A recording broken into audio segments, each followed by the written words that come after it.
Voilà, déjà, je me réjouis d'être là parmi vous à nouveau ce soir. Et le message est toujours encore être en sécurité dans un monde désécurisé. Et nous avons vu les 3 premières fois que nous sommes dans des temps difficiles, nous sommes dans des temps particuliers. On a encore vu cet attentat là, c'est vraiment terrible, en pleine rue, un enseignant décapité, et ça en France, mais c'est horrible ce qui se passe actuellement. Il y a beaucoup d'insécurité, il y a beaucoup de peur, les gens se posent beaucoup de questions. Et nous avons naturellement la réponse en tant que chrétiens parce que Dieu est en contrôle et Dieu est avec nous. Mais nous pouvons facilement être affectés par cette peur. Et j'ai partagé plusieurs points que je vais survoler avec vous maintenant et rajouter ce soir 1 ou 2 points qui vont réellement nous aider à être plus que bénis et à tenir dans ces temps difficiles. Je mets juste un peu mon téléphone. Voilà. Alors le premier point, c'était rester conscient de la présence de Dieu. C'était rester conscient de la présence de Dieu. Dans Matthieu 28, verset 20, le Seigneur nous dit, je suis avec vous tous les jours jusqu'à la fin du monde. Le deuxième point, c'était se décharger sur lui de tous nos soucis. Et j'avais pris comme verset de référence 1 Pierre 5, verset 7, déchargez-vous sur lui de tous vos soucis, car lui-même prend soin de vous. Donc, on peut vivre une vie sans soucis. Et il est bien dit tous les soucis. Ça ne veut pas dire juste quelques-uns, mais tous les soucis. Ensuite, on a vu qu'on peut adresser nos prières au Seigneur, ce qui est aussi une forme d'humilité, parce que par la prière, nous démontrons que nous avons besoin de Dieu. Mais le plus important, c'est qu'on montre on aime Dieu et on aime prendre du temps avec lui, parce que c'est ça la prière, être prendre du temps avec du Seigneur, avoir un échange, avoir un partage de cœur à cœur. Ça, c'est vraiment quelque chose de primordial. Ce n'est pas quelque chose qu'il faut faire, parce que des fois, dès qu'on parle de prière, il y a comme un voile qui vient ou comme un nuage qui vient. Les gens se sentent mal. Ah, je prie pas assez, pas ceci, pas cela. Et il n'est pas question de performance, il est question de relation et il est question d'intimité. Ensuite, le quatrième point que nous avons vu ensemble, c'était de... Excusez-moi juste, le quatrième point que nous avons vu ensemble était vraiment un point important. C'était continuer de mettre le Seigneur à la première place. Matthieu 6, verset 33. Matthieu 6, verset 33. Cherchez premièrement le royaume de Dieu et sa justice, et le reste vous sera donné par-dessus. Nous ne vivons pas selon les mêmes valeurs que le monde, nous ne vivons pas selon les mêmes principes que le monde, nos principes sont différents, nous sommes des nouvelles créatures, Dieu est devenu notre Père, nous vivons d'une manière complètement différente que les gens de ce monde. Ensuite, nous avons vu le cinquième point, c'est de continuer à faire confiance dans le Seigneur, et j'avais pris comme verset de référence le psaume 62 au verset 9. Psaume 62 au verset 9. En tout temps, peuple, faites confiance en lui, cela dans les bons et dans les mauvais jours. Et ensuite, il dit, répands ton cœur devant lui. Et là, on a vu que nous pouvons être honnêtes avec le Seigneur, lui amener nos craintes, nos difficultés, nos doutes et toutes ces choses. Dieu n'est pas choqué par ces choses. Et le verset continue en disant, Dieu est un refuge pour nous. Ça veut dire qu'il est notre abri, il est notre protecteur, il est pour nous. Et ensuite, il dit, pause. Ça veut dire que nous devons et nous pouvons nous arrêter et méditer sur ce verset pour que les vérités de la parole de Dieu viennent profondément dans notre cœur, pour que nous devenions un avec ces paroles et vous connaîtrez la vérité et la vérité vous rendra libre. D'autres versets disent, la vérité vous affranchira. Ça, c'était le cinquième point. Et le sixième point que nous avions, vivre avec espérance aussi, ça c'est le sixième point, pardon, et que nous avons vu que l'espérance est une force spirituelle. Le verset de référence, c'était Romains 15, verset 13, que le Dieu de l'espérance vous remplisse de toute joie et de toute paix dans la foi, pour que vous abondiez en espérance par la puissance du Saint-Esprit. Alléluia. Là, on a vu l'espérance est vraiment quelque chose d'important. Hein. L'espérance attend des bonnes choses venant de la part de Dieu, voit l'avenir positivement et pas l'avenir négativement, même si tout est négatif sur cette terre, même si cela empire, si cela devient de plus en plus difficile, et c'est le cas. La Bible nous dit, dans Ésaïe, je crois 60 ou 61, je crois que c'est 60, les ténèbres coulent la terre, mais sur toi la gloire de l'Éternel se lèvera. Même dans ces temps-là, nous vivons dans un autre royaume. Notre source ne sont pas les choses de ce monde. Notre source est le Seigneur. Nous dépendons de lui et Dieu pourvoira à tous nos besoins avec richesse et gloire. Ça, c'était l'espérance. Ensuite, le point que nous avons vu, le 7e point, c'était proclamer la parole de Dieu. Et comme verset de référence était Hébreux 10, verset 23. Retenons fermement la profession de notre espérance, car celui qui a fait la promesse est fidèle. Ça veut dire que nous continuons à proclamer les choses de Dieu, même si les choses sont différentes dans le naturel. Nous croyons plus la parole de Dieu que les circonstances qui sont là. Ce n'est pas elle qui dirige nos vies. Nous sommes dirigés par la parole de Dieu et par l'Esprit de Dieu.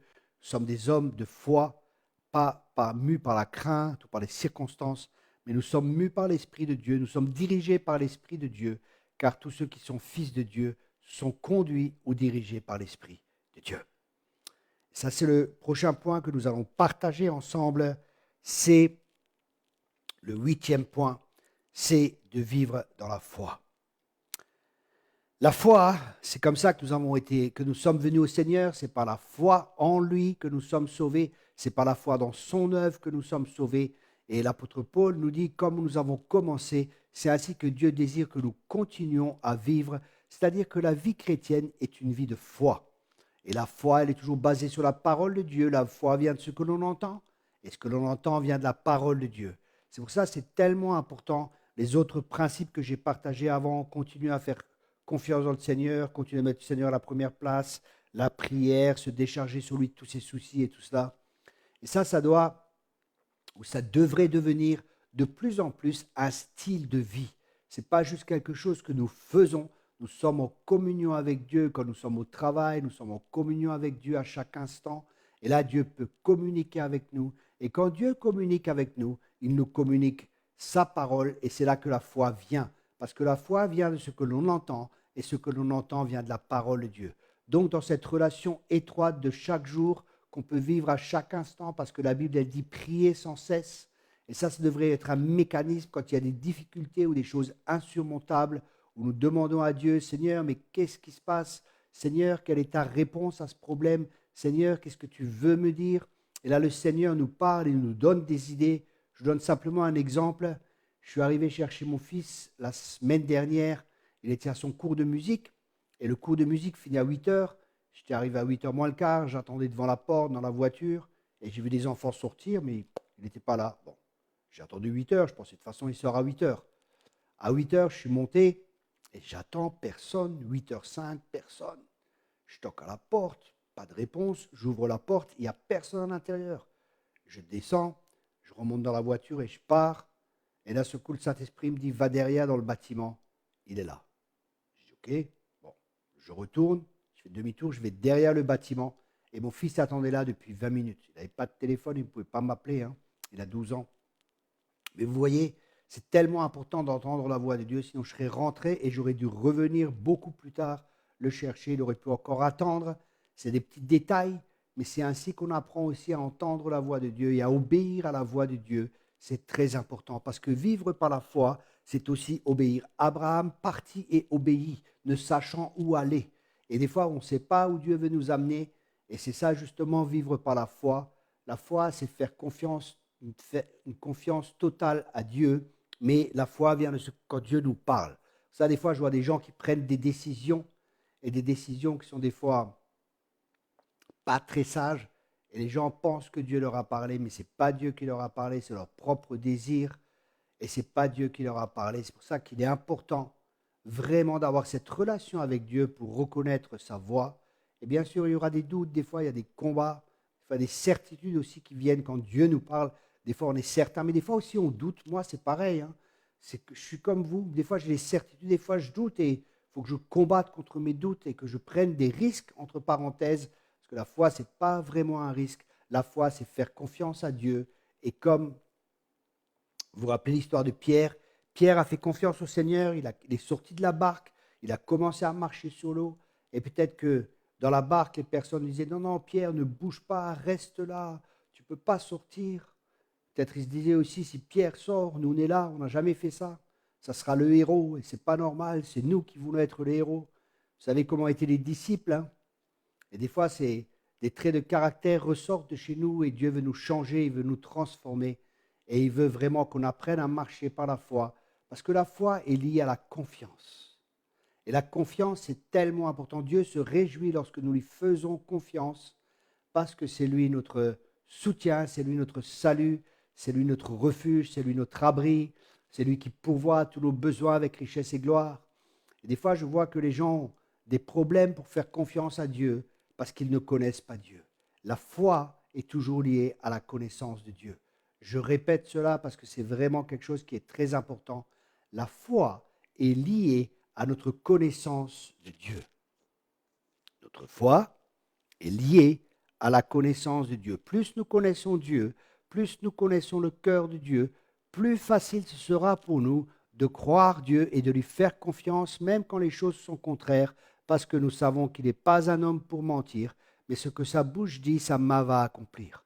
Alors, bien-aimés, je ne sais pas dans quelle situation vous êtes, mais si vous êtes dans des temps difficiles, cherchez les promesses de Dieu, priez, cherchez Dieu, demandez-lui des paroles, demandez-lui des confirmations, demandez-lui des directions, et Dieu donne. Si quelqu'un prie et demande et qu'il manque de sagesse, la sagesse, c'est aussi la connaissance que Dieu nous communique et que nous appliquons.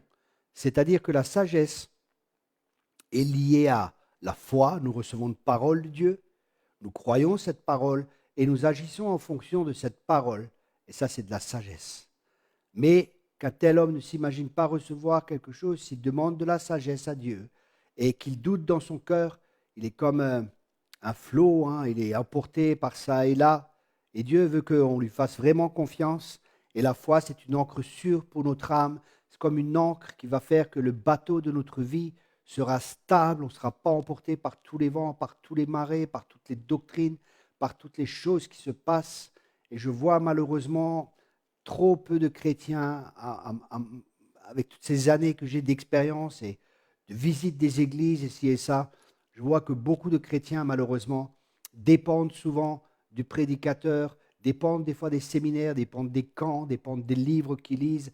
Et tout ça, ce n'est pas négatif, mais ça ne doit pas être le principal. Notre source doit être Dieu. Dieu est un Dieu jaloux et Dieu désire avoir le cœur de chacun de nous.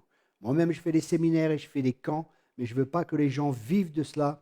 C'est des fois pour remettre la machine en route, c'est des fois pour relever celui qui est fatigué, c'est pour fortifier, c'est pour donner aussi des paroles prophétiques dans nos camps, pour encourager les gens, pour confirmer des choses. On a vraiment des temps forts dans nos camps, des temps forts de louange, des temps forts avec la présence de Dieu pour bénir les gens. Et c'est quelque chose de positif, ce n'est pas négatif, mais ça ne doit pas être la source de notre vie. On ne doit pas vivre des camps, on ne doit pas vivre des livres des autres, on ne doit pas vivre du culte du dimanche. On doit avoir notre relation personnelle avec Dieu. Toutes ces choses sont bonnes, toutes ces choses sont magnifiques, toutes ces choses sont nécessaires, mais il est important que le plus important reste le plus important, et c'est notre communion avec Dieu, notre connaissance de Dieu, parce que l'apôtre Paul disait, mon but c'est de le connaître lui et la puissance de sa résurrection. Et je répète, la foi, c'est connaître Dieu. Continuez, mes amis, à croire que Dieu peut faire des grandes choses dans votre vie, qu'il veut faire des grandes choses dans votre vie. Continuez de croire que Dieu peut faire des miracles dans votre vie. Le Dieu que je sers est un Dieu de miracles. Je peux vous partager tellement de miracles, que ce soit physique, de guérison que j'ai moi-même vécu, ou que Dieu m'a utilisé comme un canal pour pouvoir bénir les autres, des bénédictions financières, où j'ai été béni financièrement et où j'ai pu aussi bénir des personnes financièrement. Et ayez la foi, bien-aimés, pour croire à la manifestation des promesses de Dieu dans votre vie. Je répète cela, ayez la foi pour croire aux manifestations des promesses de Dieu dans votre vie, c'est-à-dire que ces promesses, elles vont se manifester, elles vont devenir visibles, ça va devenir quelque chose de tangible, parce qu'on est béni de toute bénédiction dans les lieux spirituels, on a tout reçu de toutes choses, et c'est par la foi qu'on attire ces choses. La foi est comme un aimant qui va attirer les promesses de Dieu. Dieu va se réjouir, il va se dire, waouh, il y a un de mes enfants qui me croit, c'est vraiment important. Il va dire, waouh, il y a quelqu'un qui me croit, il y a quelqu'un qui me croit ici, vite, dépêchez-vous les anges, allez vite, vite, vite, allez vite là-bas, allez répondre à la prière de cette personne, allez répondre à la foi de cette personne. Cette personne me fait confiance, je suis vraiment, vraiment honoré. Parce que la parole de Dieu dit, dans Hébreux 11 au verset 6, Hébreux 11 au verset 6, Or, sans la foi, il est impossible de lui être agréable, car il faut que celui qui s'approche de Dieu croit que Dieu existe et qu'il est le rémunérateur de ceux qui le cherchent. Ici, on voit que sans la foi, il est impossible de lui être agréable. Et en tant que chrétiens, nous avons tous ce désir d'être agréable à Dieu. Et un des moyens que la parole de Dieu nous donne, et celui-ci pour être agréable à Dieu, c'est de croire Dieu, de lui faire confiance, de plus croire sa parole, de plus croire ses promesses, parce que nous sommes le peuple des promesses de Dieu. Ces promesses sont pour nous, bien-aimés, ces promesses sont pour vous, pour votre famille. Alors lisez la parole de Dieu, méditez-la, cherchez Christ quand vous lisez la parole, parce que la parole, la foi vient de ce que l'on entend, et aussi en lisant la parole de Dieu. En lisant la parole de Dieu, ce n'est pas juste lire pour lire, il faut que je lise la Bible. Non, non. Quand vous lisez la parole de Dieu, c'est pour le rencontrer lui, parce que cette parole, elle est vivante. Quand vous lisez la parole, essayez d'avoir des rémas, priez Dieu qui vous donne des révélations, que vous puissiez le connaître davantage, parce que Dieu répondra aux désirs de notre cœur. Alors je vous encourage vraiment à lire cette parole, à prier, à chercher Dieu, à écouter ces paroles, que vos cœurs soient disposés, que vos cœurs soient bien ouverts, parce que le cœur de Dieu est toujours ouvert à notre égard. Et la foi, c'est quand Dieu nous communique son cœur, communique les paroles, les pensées qu'il y a sous son cœur, qu'il communique cela à notre cœur, parce que la Bible dit, si tu crois dans ton cœur, tout est une question de cœur. Garde ton cœur plus que toute chose, car de lui proviennent les sources de la vie, et c'est notre part de garder notre cœur. L'ennemi vient toujours, comme le dit la parole de Dieu, pour voler la parole dans notre cœur, mais nous résistons d'une foi ferme. Alléluia. Nous croyons plus la parole de Dieu que ce que l'ennemi essaie de nous faire croire. Nous ne sommes pas comme Ève et croyons les mensonges du diable. Est-ce que Dieu a réellement dit? Oui, Dieu a réellement dit. Est-ce que je peux faire confiance à Dieu? Oui, je peux faire confiance à Dieu. Il est mon Père, il est pour moi et qui peut être contre moi? Alors je ne sais pas, bien-aimé, dans quelle situation vous êtes. C'est dans la maladie. Prenez les promesses de Dieu qui sont oui, amen. Proclamez ces promesses sur la guérison par ces meurtrissures, je suis guéri. Vous avez été déjà guéri il y a 2000 ans, mais c'est un combat. Et le combat dans lequel nous sommes, c'est le combat de la foi. C'est un combat. Et l'apôtre Paul, c'est intéressant parce qu'il dit, nous combattons un bon combat. Ce qui signifie que ce combat n'est pas négatif, c'est un bon combat. Et le combat que nous avons à combattre est un combat de foi. C'est-à-dire que nous croyons Dieu, nous obéissons à Dieu. La foi est liée à l'obéissance. La foi est liée à ce qu'on reçoit de Dieu et suivi d'actes. La foi sans les œuvres, elle est morte. La foi n'est jamais oui, j'ai la foi, j'ai la foi. Montre-moi là que tu as la foi par tes œuvres.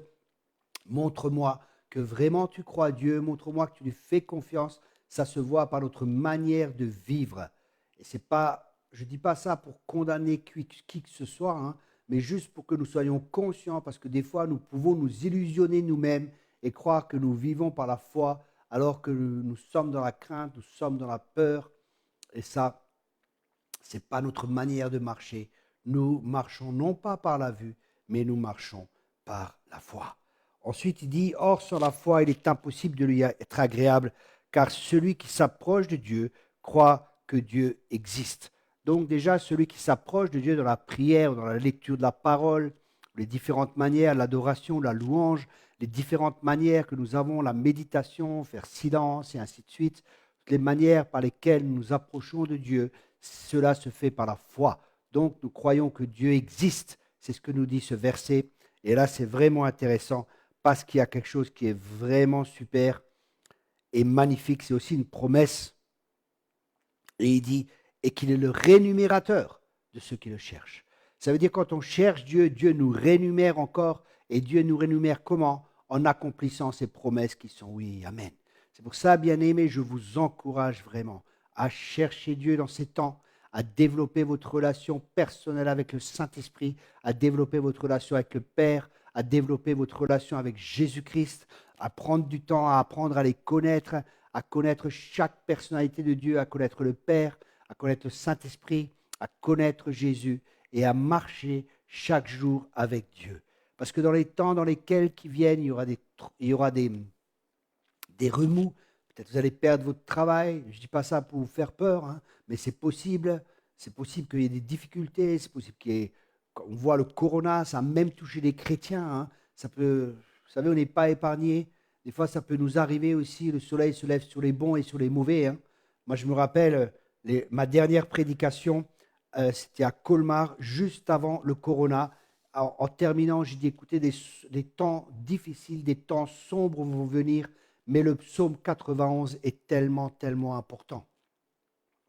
Je ne sais pas si les gens ont écouté, et je leur ai dit, je vous encourage à méditer, à lire ce psaume, à travailler dessus, à le méditer jour et nuit, à le lire, à méditer, à le lire plusieurs fois. Et des fois, ça peut durer des semaines. Je connais un ministère, pendant 6 mois, il n'a que étudié le psaume 91.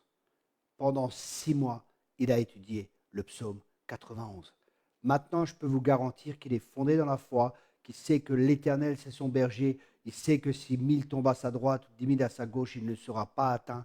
Parce que ces promesses de Dieu sont devenues vivantes pour lui, cette parole est devenue vivante. Et je vous encourage aussi, peut-être pour ces temps qui viennent, lisez le psaume 91, prenez du temps et voyez si vraiment vous êtes dans la foi. Voyez, éprouvez votre foi, testez votre foi. Voyez si vraiment vous croyez ou c'est juste une connaissance intellectuelle ou une adhésion mentale ou si c'est vraiment la foi. La foi est toujours liée au cœur parce que c'est avec le cœur qu'on croit. Le Seigneur, il a dit, si tu crois dans ton cœur, si tu crois dans ton cœur, ce n'est pas une affaire de connaissance intellectuelle, ce n'est pas une adhésion intellectuelle, c'est quelque chose de surnaturel, c'est l'Esprit de Dieu qui nous communique la foi de Dieu dans notre cœur. Et cette foi, si tu crois dans ton cœur, et que tu dis, et si tu ne doutes pas, et si tu dis à cette montagne de jeter dans la mer, tu le verras se réaliser. Cette foi, ce n'est pas nous qui produisons cette foi, c'est la foi de Dieu qui vient de la parole de Dieu et de l'Esprit de Dieu. C'est un esprit de foi qui nous est communiqué par Dieu lui-même.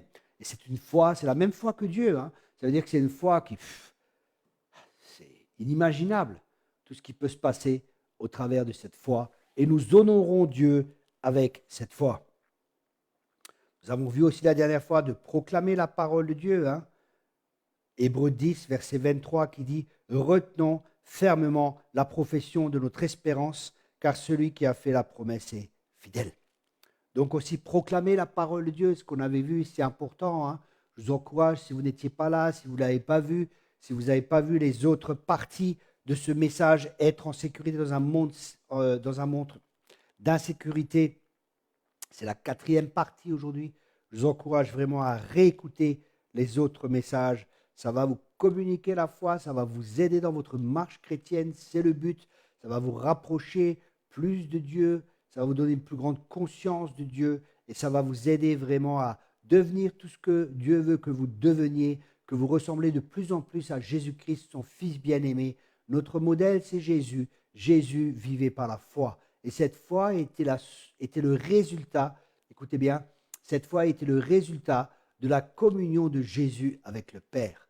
Et comme il est tel, nous sommes. Et c'est pour ça que pour nous aussi, cette communion est tellement, tellement importante. Vous savez, ça fait des années vraiment que je sens, depuis ma conversion et sur toutes ces années, je ressens vraiment fortement que le désir du cœur, c'est l'intimité avec chacun de nous.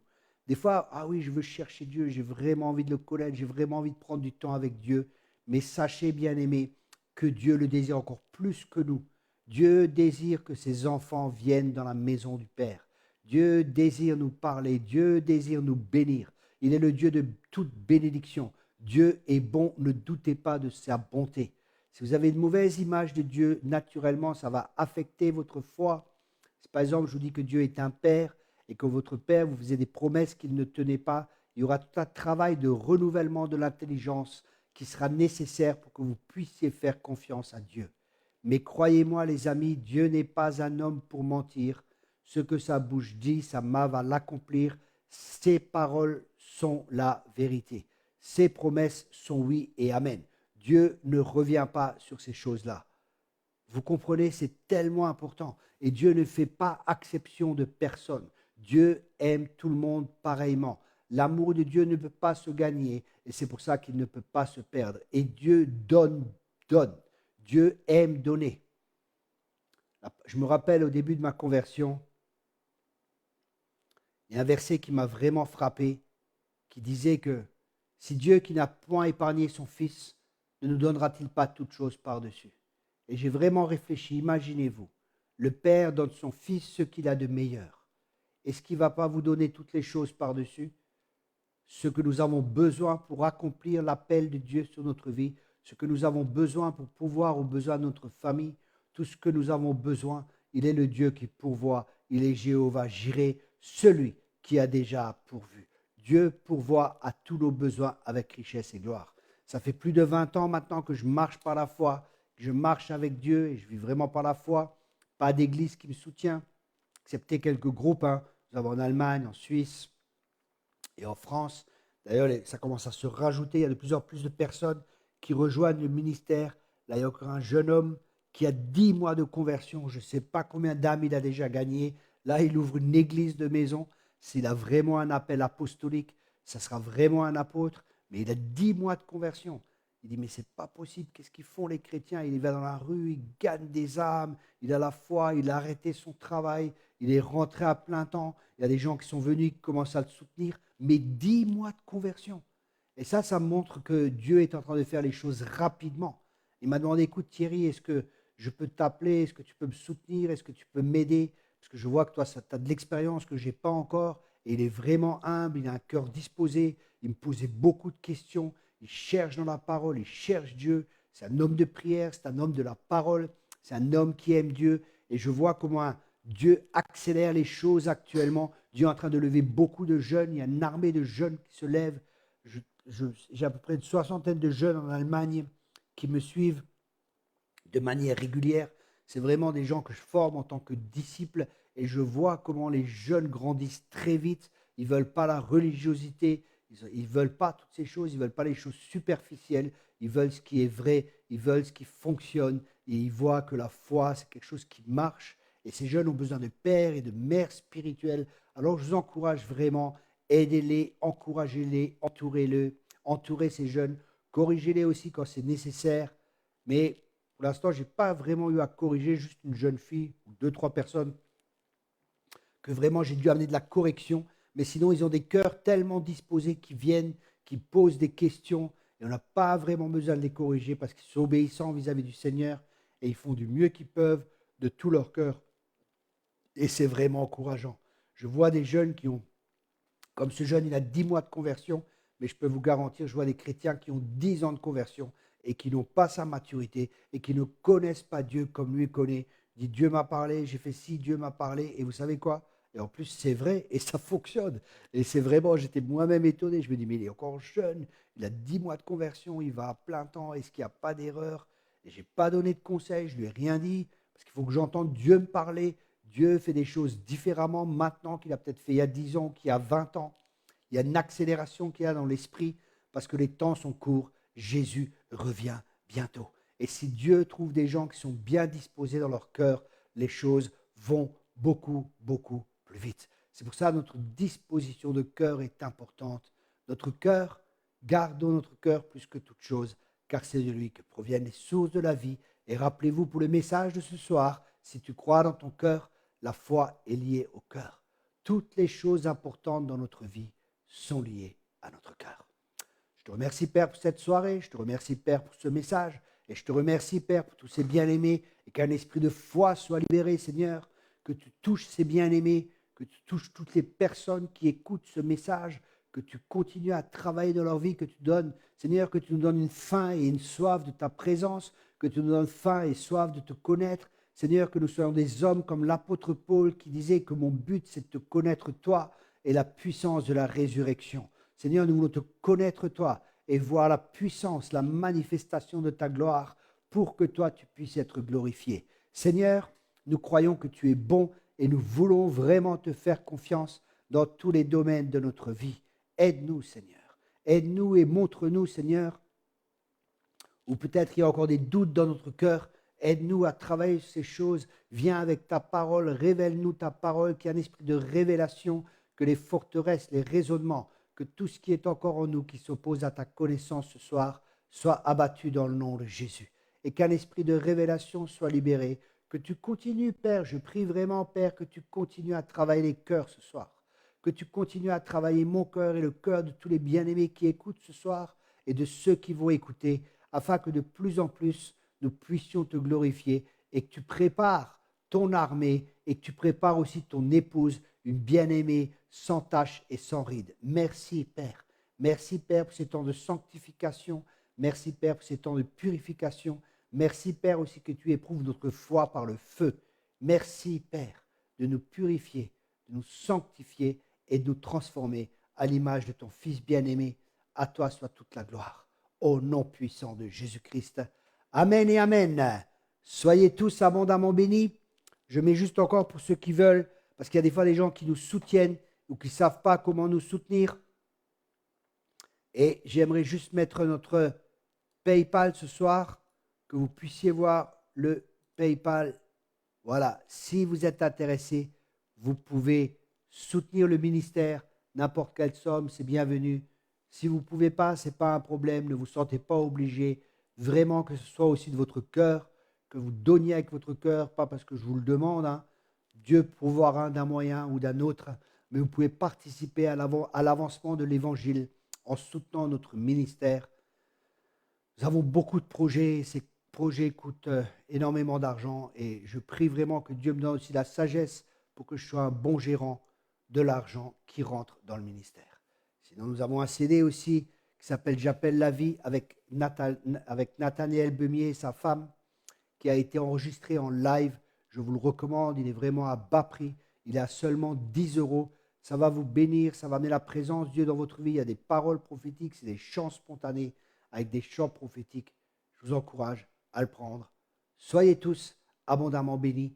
Merci aussi, n'oubliez pas de partager la vidéo, que vous nous aidez aussi à faire connaître plus le ministère et à faire avancer ainsi le royaume de Dieu. Merci de partager cette vidéo sur vos pages Facebook et ailleurs. Merci beaucoup à tous. Soyez tous abondamment bénis et au plaisir de se revoir mardi prochain pour la 5e partie de ces messages, être en sécurité dans un monde d'insécurité. Soyez tous abondamment bénis. Bonne soirée tout le monde. Au revoir et merci d'avoir participé.